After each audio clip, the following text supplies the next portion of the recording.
Walo ang sugatan kabilang ng dalawang driver matapos bumangga ang isang bus sa truck sa Nagilian, Isabela. Yan at iba pang balita sa probinsya sa report ni Gerard de la Peña. Wasak ang harapang bahagi at halos matanggal ang pinto ng bus na ito matapos bumangga sa 12-wheeler sa Nagilian, Isabela.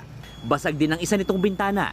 Base sa investigasyon, magkasunod na dumadaan sa kalsada ang truck at ang bus. Ilang saglit pa'y bumagal ang takbo ng truck dahil may bibilhin sana sa tindahan ang driver nito.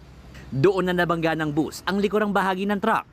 Nagtuloy-tuloy pa ang bus at nadamay pa ang isang 10-wheeler na nakaparada sa gilid ng kalsada. Nasugatan sa insidente ang driver ng bus, 6 nitong pasahero at driver ng 12-wheeler. Nagpapagaling na sila sa ospital. Palutang-lutang at wala ng buhay na matagpuan ang 9 na taong gulang na lalaki sa irigasyon sa Reyna Mercedes, Isabela. Ayon sa mga pulis, mula pa noong Sabado hinahanap ang biktima. Nagpaalam daw ito sa kanyang pamilya na pupunta lang sa isang kamag-aral pero hindi na umuwi.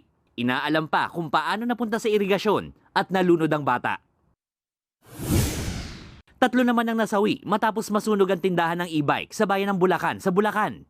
Sunog na sunog ang mga gamit sa loob ng establishmento. Kabilang sa nasawi ang magka-live-in na may-ari ng gusali at batang babaeng 8 taong gulang.